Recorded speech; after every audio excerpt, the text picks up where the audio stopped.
Hello and welcome to my YouTube channel. आज के इस वीडियो में हम जानेंगे कि उपनिवेशवाद क्या है। यह शब्द हमारे लिए इसलिए भी महत्वपूर्ण है क्योंकि आज़ादी से पहले हमारा देश भारत उपनिवेशवाद की जंजीरों में काफ़ी अच्छी तरह से जकड़ा हुआ था। तो आइए समझते हैं कि उपनिवेशवाद क्या है।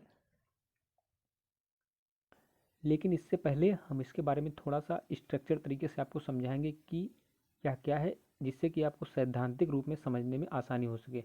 ठीक है, तो यहाँ पर दिया गया है कि उपनिवेशवाद के विरुद्ध संघर्ष के महान योद्धा महात्मा गांधी जी थे। अब इसको हम थोड़ा रेखा चित्रों द्वारा समझाने का प्रयास करेंगे कि उपनिवेशवाद क्या है।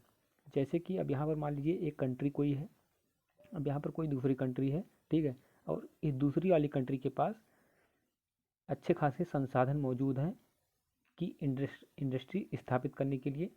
तो जो ये दूसरी पहली वाली कंट्री है यहाँ पर जाएगी, पैसा निवेश करेगी और यहाँ के जो रॉ मटेरियल है उनका यूज करेगी।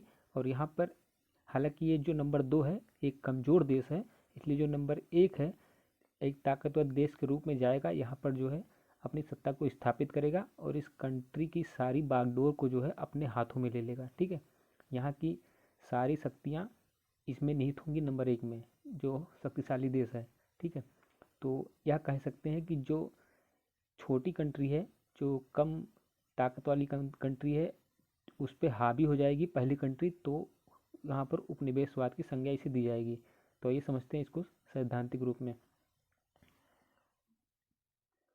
तो यहाँ पर दिया गया है कि किसी समृद्ध एवं शक्तिशाली राष्ट्र द्वारा अपने विभिन्न हितों को साधने के लिए किसी निर्बल किंतु प्राकृतिक संसाधनों से परिपूर्ण राष्ट्र के विभिन्न संसाधनों का शक्ति के बल पर उपभोग करना उपनिवेशवाद कहलाता है। और उपनिवेशवाद में उपनिवेश की जनता एक विदेशी राष्ट्र द्वारा शासित होती है, उसे शासन में कोई राजनीतिक अधिकार नहीं होता है, जैसा कि हमने अभी आपको डायग्राम के थ्रू बताया था। तो ये आगे देखते हैं। आगे है कि किसी एक भौगोलिक क्षेत्र के लोगों द्वारा किसी दूसरे भौगोलिक क्षेत्र में निवेश या उपनिवेश कॉलोनी स्थापित करना, यह मान्यता रखना कि एक अच्छा काम है, मतलब कॉलोनी स्थापित करने के बाद, और यह भी मानना कि यह एक अच्छा काम है, उसे उपनिवेशवाद की संज्ञा दी जाती है। उपनिवेशवाद कहते हैं या कॉलोनियलिज्म कहते हैं। आगे देखते हैं। आगे जो है कुछ तथ्य आपको ध्यान रखने होंगे कि इतिहास में प्रायः 15वीं शताब्दी से लेकर 20वीं शताब्दी तक उपनिवेशवाद का काल रहा है और इस काल में यूरोप के लोगों ने विश्व के विभिन्न भागों में उपनिवेश बनाए। ठीक है, यूरोप के लोगों ने, और इस काल में उपनिवेशवाद में विश्वास के मुख्य कारण थे। तो कुल 4 कारण है, कुछ हम उसको देखेंगे। तो पहला कारण है लाभ कमाने की लालसा।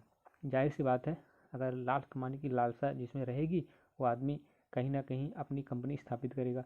और मात्र देश की शक्ति बढ़ाना, मात्र देश की शक्ति से तात्पर्य यहाँ पर यह है कि अपने देश की शक्ति, मतलब मातृ, जैसे हमारी शक्ति है मातृ, हमारा देश जो है भारत है, हमारी भारत माता इसे कहते हैं। तो उसी प्रकार से मातृ देश, और मातृ देश में सजा से बचना। और चौथा कारण है स्थानीय लोगों का धर्म बदलवाकर उन्हें उपनिवेशी के धर्म में शामिल करना।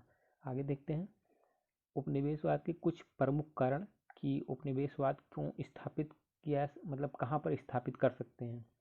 ये देखिए यहाँ पर दिया गया कुछ 5 कारण। कच्चे माल की प्राप्ति, निर्मित माल की खपत, जनसंख्या में वृद्धि, प्रतिकूल जलवायु, समृद्धता की लालसा। समृद्धि की लालसा से तात्पर्य यहाँ पर हम आपको बताते हैं, जैसे कि कोई दूसरा देश है तो उसको हम देखेंगे कि वो देश जो है उपनिवेशवाद स्थापित करके अपने आप में समृद्ध हो गया है।